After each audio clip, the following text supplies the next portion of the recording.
a soberania popular foi suspensa. São 54,5 milhões de votos cassados. Ao lado da ruptura democrática, o impeachment mostrou enormes fragilidades das instituições brasileiras. Processo de impedimento com controversa acusação de crime de responsabilidade, seletividade e suspeita de irregularidades em procedimentos judiciais, violência e arbítrio das forças policiais na repressão aos movimentos pró-democracia. E por aí vai. A lista é longa. A Constituição brasileira e a consolidação das leis do trabalho estão ameaçadas, assim como direitos sociais, civis e políticos. Como retomar os rumos da democracia por dentro das instituições do Estado e no debate público? No curto prazo, como resgatar a legitimidade política? Em médio e longo prazos, como reconquistar a representatividade política? Essa é a conversa que começa agora no Melhor e Mais Justo.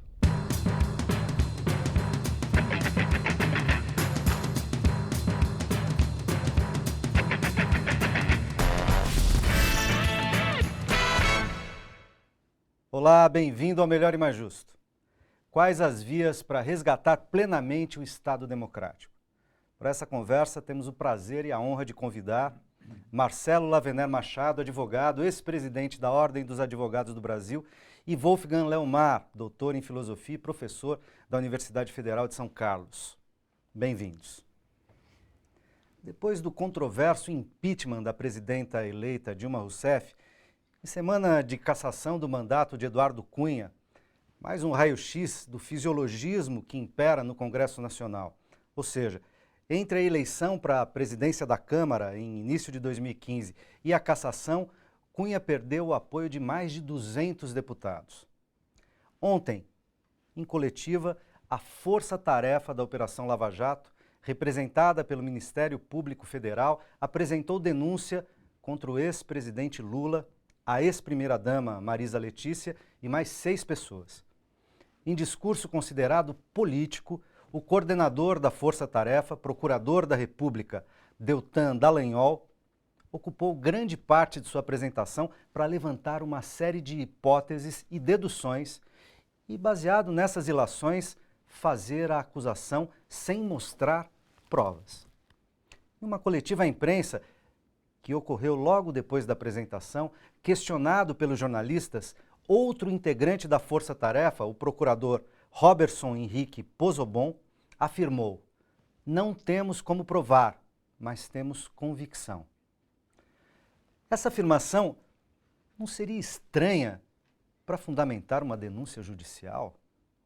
Qual a análise da estrutura do Estado que se pode fazer a partir desses acontecimentos? O que está acontecendo com as nossas instituições? Marcelo.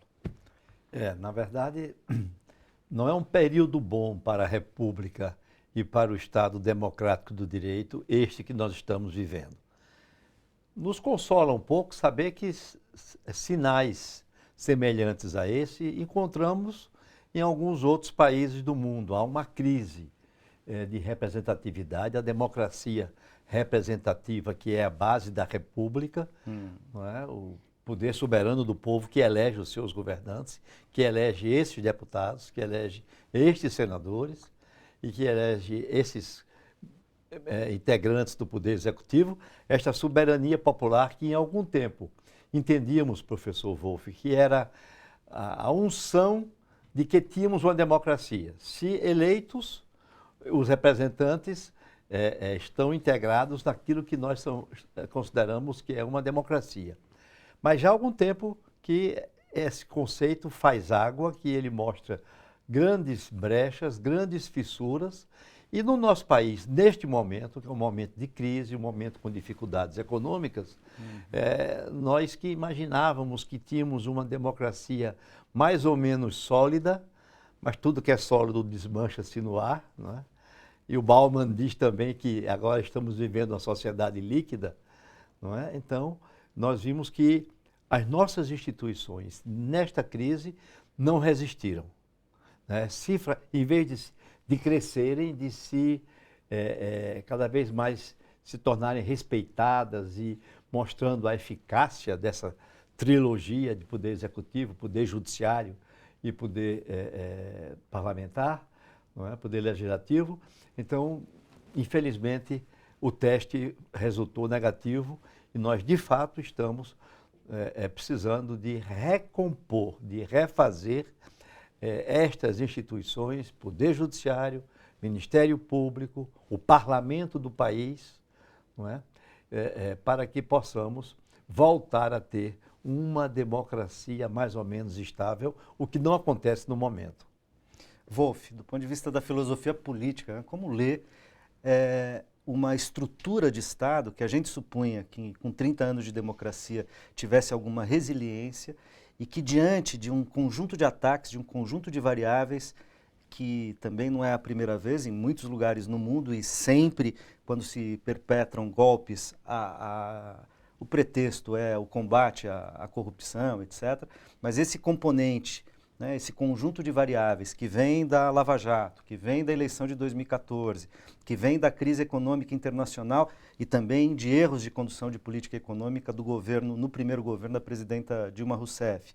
Essa conjunção de fatores gerou o cenário para que um golpe de Estado pudesse ser perpetrado no Brasil e ele está em movimento, né? Primeiro, caça-se a presidente.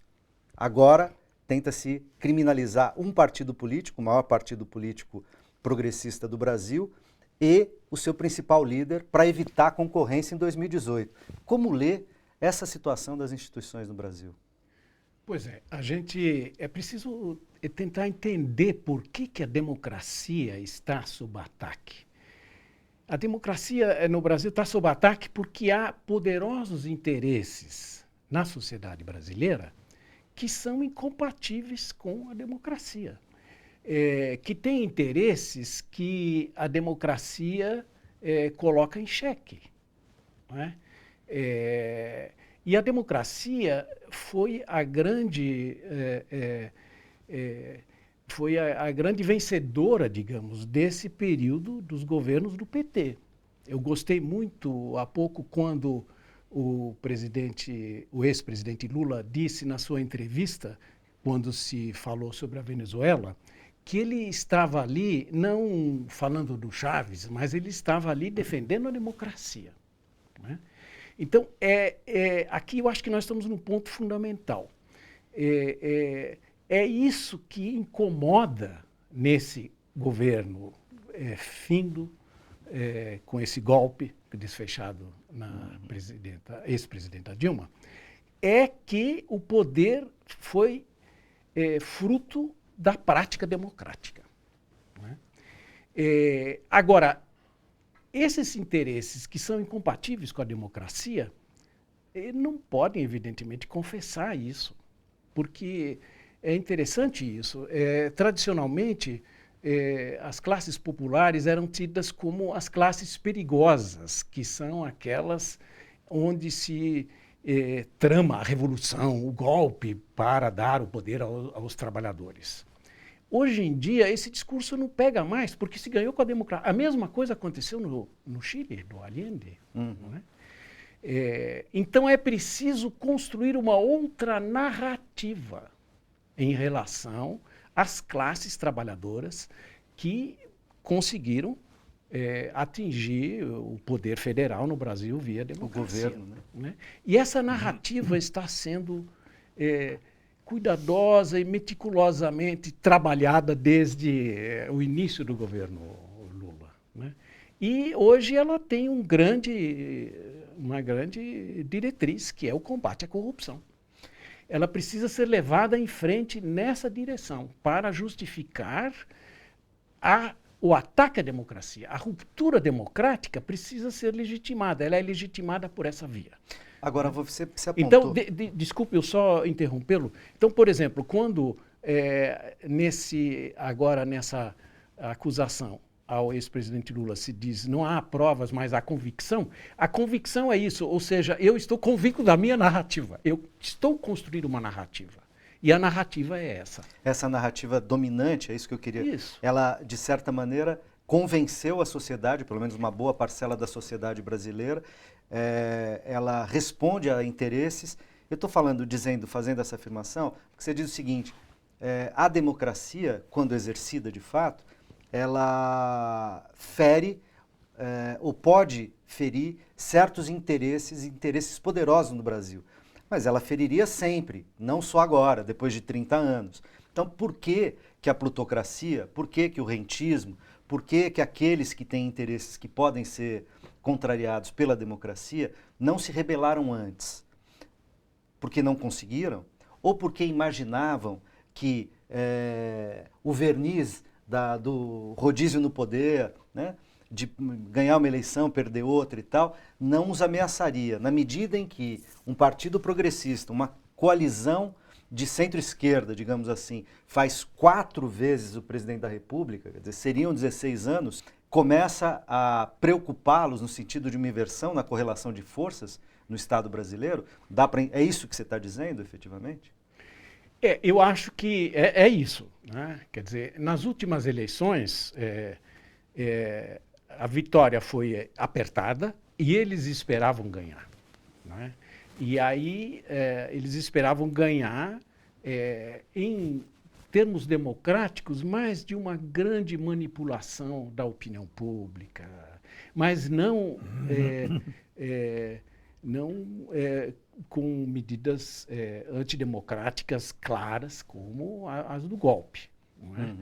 Agora, evidentemente, é isso que você diz, essas 4 vitórias excessivas acenderam uma luz vermelha. Né?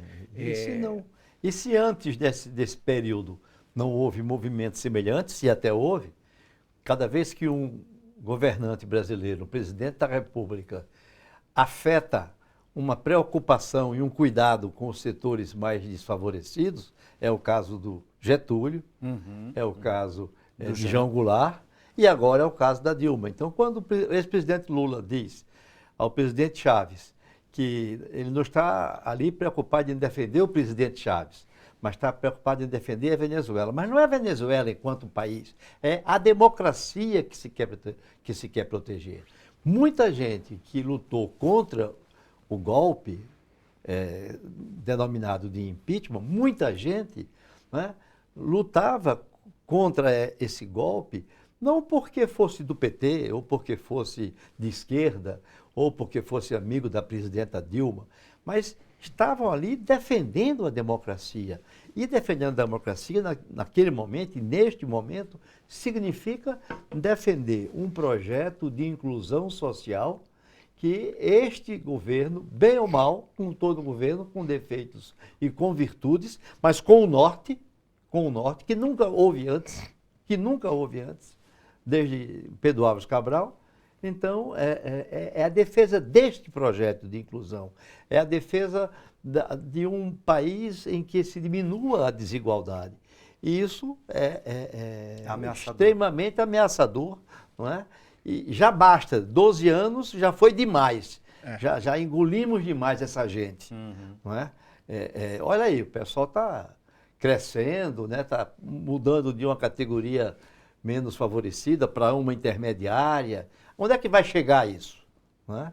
De modo que o mundo percebe que não se cuida aqui no Brasil de uma discussão sobre PT, ou sobre esquerda, ou sobre Dilma, mas se percebe que há um ataque frontal, um ataque dos rentistas, como você diz, Tuto, e daqueles que estão ligados a uma ordem neoliberal no mundo inteiro. Sim. O capitalismo, dizem os entendidos, que está nos estertores de uma fase em que ele já não se sustenta mais. Aquele economista francês, o Piketty, que escreveu um livro que se tornou best-seller, um livro de economia cheio de números, que se tornou um best-seller. Todo mundo já ouviu falar, pelo menos, comprou o livro, ou já citou, eu inclusive estou citando agora, mas o Piketty diz isso: o capitalismo está queimando as suas últimas reservas. Então é uma situação desesperada.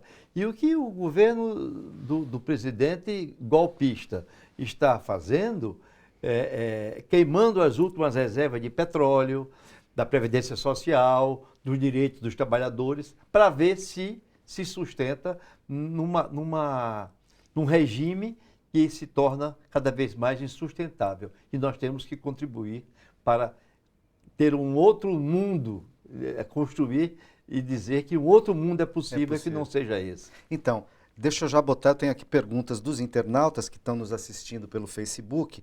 Eu já soube que tem mais de uma centena no Facebook nos acompanhando. O Eduardo Afonso pergunta o seguinte: levando em consideração que o judiciário brasileiro hoje corre o risco de perder completamente sua credibilidade, seriam as eleições diretas a única saída para reverter o golpe? Seria? Ou seriam as eleições? Olha, o golpe e a democracia, ele só pode ser enfrentado com mais democracia, evidentemente, com práticas democráticas. A democracia não é uma palavra de ordem, ela é uma prática cotidiana. Eu gosto muito de uma frase que eu aprendi com o professor Antônio Cândido, que sempre dizia: a democracia é muito trabalhosa. Ela é mesmo muito trabalhosa, ela precisa ser praticada, não é? Há uma cultura que se estabeleceu no Brasil contrária à prática democrática. E essa cultura não enfrentou isso que o professor estava se referindo agora, uma contranarrativa que nós fizéssemos. Né? Uhum. Esse jogo entre narrativa dominante e que é contra a democracia e uma narrativa alternativa que navega junto com a democracia, é isso que é a democracia hoje. Evidentemente, a eleição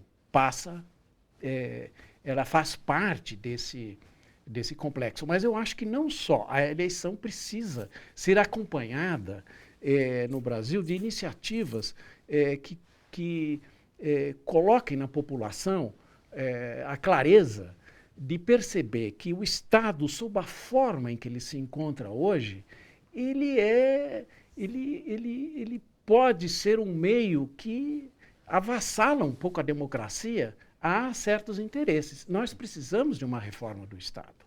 Nós precisamos, por outro lado, levar em frente esse debate na esfera pública. Nós precisamos enfrentar essa cultura antidemocrática, a cultura do ódio, que está se tornando um componente cotidiano na nossa vida. Nós precisamos enfrentar isso também. Uhum. É muito difícil enfrentar essa questão. Aqui eu sempre gosto também de citar o que eu ouvi do ex-presidente Mujica, do Uruguai. Ele dizia: mais difícil do que mudar a realidade é mudar a cultura que acompanha essa realidade. Isso é muito difícil. Então, as eleições diretas, evidentemente, fazem parte dessa retomada da democracia no Brasil. Mas elas precisam ser acompanhadas, não é, professor? Especialmente para a gente não cair no engodo que foi denunciado por professor do próprio departamento do Piketty, em que escreveu um livro dizendo assim: eleições, uma armadilha para os tolos, mostrando como o processo eleitoral se corrompeu a tal ponto que ele é uma armadilha, na verdade. Alguém dizer assim: eu estou aqui legitimado porque fui eleito, não está legitimado porque a eleição dessa pessoa não foi um processo democrático. Exemplo: todas as eleições que ocorreram nos últimos tempos no Brasil foram financiadas pelo poder econômico. Não é? Sabemos, todos os partidos políticos foram financiados por enormes somas de oriundas de empreiteiras, de propina e do poder econômico. Então, com isso, nós estamos com o parlamento, estamos com uma casa, com a Câmara dos Deputados e também o Senado da República, com representantes do povo que não representam o povo, representam aqueles que os financiaram com ilustríssimas e honrosíssimas exceções. Mas, na verdade, 80%, 85%, 90% dos nossos ditos representantes do povo representam muito mais aqueles que os financiaram. Então, tirar o financiamento das eleições e que isso seja uma medida concreta é absolutamente necessário para que a eleição seja minimamente democrática. Né? Agora vamos ter eleições municipais. Não é? Se nos diversos municípios do nosso país só pudesse ser eleito quem tem grana, só pudesse ser eleito quem recebe financiamento, ou então quem frauda a eleição para receber dinheiro que não é legítimo, nós vamos ter câmaras de vereadores, prefeituras, que não representam o eleitor daquele município. Então, como o professor Wolff menciona, além das eleições diretas, elas têm que ser eleições que realmente permitam que a vontade de cada um se transmita para o seu representante, o que significa tirar a influência do poder econômico, significa acabar com essa orgia de abertura de partidos políticos, que são balcões de negócio, 32, 34, 36 partidos políticos, em que criados muitas vezes para negociar o tempo de televisão e outras coisas, e se negocia tudo. A democracia vira um balcão de negócio. De modo que, então, uma reforma política ampla, eu nem chego, professor Wolff, a mencionar uma reforma do Estado, mas poderíamos chegar lá. Mas, pelo menos, uma reforma dos modos, dos costumes políticos ampla, não é? Com eleições que representem mais, ou que representem a vontade do eleitor, isso é absolutamente necessário. Agora, no momento atual, propor direta já é mais ou menos como quem toma um analgésico para dor de cabeça. Né? Vai resolver naquele momento a dor de cabeça, mas tem que pesquisar como é que vamos evitar que tenha no dia seguinte outras dores de cabeça no dia seguinte. Acho que, de fato, como nós estamos diante de um governo golpista e que não está legitimado pelo voto popular, o pedido de direta já, vamos consultar o povo para saber se o povo quer isso, que esse golpe estabeleceu, acho que é uma medida que é emergencial, que pode até ser defendida e acho conveniente que se diga isso, para se mostrar que atualmente o governo, o Poder Executivo brasileiro foi assaltado e temos uma estrutura golpista, antidemocrática, retrógrada e absolutamente contrária ao futuro do país. Não é contrário ao PT, contrário a Dilma, o próprio Lula, contrário ao Lula. O que eles querem é remover a Dilma, remover o PT, remover o Lula, para implantar um projeto antidemocrático, que é esse que está sendo projeto que não foi aprovado nas urnas, efeito por um governo corrupto, reconhecidamente corrupto e reconhecidamente retrógrado. E mais do que isso, entreguista. Eu pensava, professor Wolff, que não ia mais usar essa palavra, que eu usei muito quando eu era jovem, quando havia as correntes nacionalistas e entreguistas. Nós voltamos agora a ter que dizer que não é possível que o governo do país seja entreguista, esteja entregando a soberania nacional, as riquezas do nosso país para os estrangeiros, servindo de botim, servindo de pasto, para a voracidade muito grande das multinacionais e dos interesses do rentismo, da banca e da hegemonia de um neoliberalismo que não deu certo em nenhum lugar do mundo. O Wolff, antes de fazer uma pergunta mais jurídica aqui, que é a do Marcel Nunes, queria te colocar a seguinte questão, no campo político especificamente. Porque isso que o Marcelo está dizendo, falando assim, olha, nós temos, e a democracia está sempre em construção, essa ideia de que ela é processual, de que ela responde à dinâmica social, como a dinâmica social muda, a luta entre as forças sociais se altera e a democracia vai tendo que se organizar e se aprimorar em função disso. Temos, de fato, uma democracia recente, mas se acreditava que em 30 anos de experiência democrática, as nossas instituições fossem um pouco mais resilientes, digamos. Bastou um momento de conluio, de uma conjunção de variáveis e forças políticas, midiáticas, judiciárias, enfim, que as instituições se mostraram frouxas em relação à defesa da sua institucionalidade democrática e se permitiram serem vazadas pelos interesses rentistas, de certos grupos parlamentares, da plutocracia, de interesses internacionais, entreguistas e tal. Ok, esse é o cenário. Agora, como disputar a institucionalidade? Para além da questão eleitoral, como você mesmo disse, a institucionalidade. Porque, vejam, as instituições não são figuras abstratas, elas são grupos que estão lá dentro.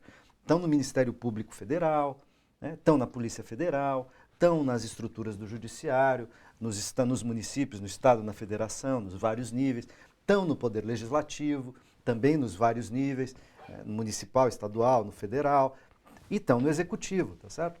Que também tem um conjunto de frentes, digamos, né? Estruturas muito complexas. As instituições, de certa maneira, respondem ao funcionamento dessas várias instâncias. Se elas são frágeis, é porque as pessoas que estão lá e a moldura, né, a arquitetura desse funcionamento não é bom, daí a ideia da reforma. Mas, por outro lado, as pessoas que estão lá não foram garantistas da democracia e permitiram que um golpe se instalasse. Como lê isso politicamente? Por que isso acontece? Veja, essa fraqueza das instituições, ela não aconteceu ao acaso, foi uma construção que foi feita, não é? É interessante observar que a sociedade brasileira mudou nesses anos de governo do ex-presidente Lula e da ex-presidenta Dilma. Uma grande parcela da população foi inserida socialmente. No entanto, não houve uma correspondente inserção no plano político. Não se constituíram novos agentes políticos. Talvez pelo contrário, né? Talvez pelo contrário. Do ponto de vista institucional. E isso significa que essa parcela também não conseguiu se apresentar no plano do que eu chamei de aparelho de Estado. Talvez não seja exatamente essa isso que tenha que ser dito. Mas os elementos do aparelho de Estado, ou eles são corrompidos diretamente, e aqui eu falo em tese, evidentemente, mas certamente não podemos excluir em tese esse argumento, ou eles estão inseridos numa hegemonia cultural que leva à defesa de determinados interesses, né? Conservadores, de intolerância, de individualismo na vida econômica, etc. Isso tudo foi grandemente impulsionado por interesses no Brasil. Veja, o professor lembra bem realmente essa questão do entreguismo. De fato, fomos todos combatentes, né, por essa visão mais nacionalista. E o entreguismo não se resume na questão econômica. Vejam, as universidades no Brasil estão sendo lentamente adquiridas por empresas no exterior, e mais do que isso, elas estão por acionistas, né? Por investidores, elas não são nem empresas, são, né, investidores. São empresas, grupos de investidores. Né? E inoculadas com uma ideologia que vai a favor dessa cultura excludente, intolerante, individualista, que despreza as políticas públicas universalistas de produção da equidade, da justiça social. É isso que nós enfrentamos. Então, as instituições, evidentemente, vão refletir esse quadro. E aí elas se tornam débeis na defesa exatamente do que está excluído dessa cultura, né? Eu acho muito importante nós chamarmos a atenção para esse debate no plano da cultura política, nesse sentido mais amplo, que nós precisamos levar em frente. Lavener, deixa eu se eu conseguir aqui voltar, tem uma pergunta, ainda cabe nesse bloco, última pergunta desse bloco, do Marcel Nunes, a pergunta é a seguinte: qual seria a solução para reviver a credibilidade do judiciário brasileiro? E eu queria adendar essa pergunta com uma coisa que para mim que não sou advogado, não sou jurista, enfim, mas que para mim é atordoante. Eu fico atordoado de ver. Eu sempre ouvi, sempre li, você também, né? Eu li nos jornais, eu vi na televisão, eu vi nos filmes, eu estudei nos textos de ciência política, né, que nas democracias há aquilo que se chama presunção de inocência. Ou seja, qualquer cidadão é inocente até que se prove o contrário. E que o ônus da prova é do acusador. Ora, Ontem nós vimos uma denúncia que, ao invés de ser levada pelo procurador sigilosamente para o juiz, é chamada uma coletiva, transformado aquilo numa transmissão nacional, com slides e tal, e, ao fim e ao cabo, com parte da equipe dizendo: nós não temos prova, mas temos convicção. Isso não é uma espécie de atentado, não é nem ao bom direito, é um atentado ao direito? O que é isso? Como recuperar a credibilidade de um Ministério Público e de um Judiciário que se permite fazer um espetáculo como esse? A pergunta é muito difícil, porque exatamente essa reforma dessas instituições jurídicas, na história da democracia, tem tido alguns insucessos, né? Quando Samora Machel, em Moçambique, fez uma revolução popular, né? e instaurou um governo popular, também instaurou um poder judiciário que rejeitava a legislação colonialista. Pouco tempo depois, o que se constatou é que em Moçambique os novos magistrados e os novos colegiados estavam aplicando o velho direito, e não uma legislação que existia e que era progressista e que era de inclusão. A força do dogmatismo, a força do positivismo jurídico, a força de uma visão burocrática e formal na área do direito é muito grande. Por isso que nós defendemos, ao longo desses últimos tempos, da Constituição para cá, a criação de um Conselho Nacional de Justiça, que servisse de contraponto ao espírito corporativo do Poder Judiciário. E temos um Conselho Nacional de Justiça hoje, que exerce um papel, eu diria, positivo dentro da missão que lhe cabe, mas ainda muito tímido. Por quê? Porque o Conselho Nacional de Justiça, nós não conseguimos que ele fosse integrado por pessoas que representassem a sociedade, e o que conseguimos foi um conselho com sua maioria de magistrados, de juízes e promotores, que ainda quando têm uma missão de fazer uma auditoria, digamos, do Poder Judiciário, do Poder, e no caso do Conselho do Ministério Público, mas ainda marcado por um corporativismo muito grande. De modo que um outro responsável também por isso, penso, professor Wolff, são os nossos cursos de direito. Os nossos cursos de direito herdaram toda uma tradição positivista do começo do século passado e não desenvolveram uma visão menos formal, menos descomprometida com a realidade social. Não digo nem, não chegaremos nem a um direito achado na rua, ou ao direito como de combate, o direito revolucionário, mas um direito com visão social. E isso, infelizmente, a nossa academia ainda não está produzindo. Está produzindo jovens bacharéis, jovens advogados, e esses advogados mal formados vão compor o Ministério Público, o Poder Judiciário, de modo que a pergunta que você faz... A tendência de reproduzir. Supõe muito estudo, muito esforço, e sei que o tempo está curto, mas especialmente eu penso que vai precisar também de uma reforma na comunicação brasileira. Falaremos disso, da comunicação, no próximo bloco. A gente vai bom. fazer um intervalo e já voltamos, não sai daí.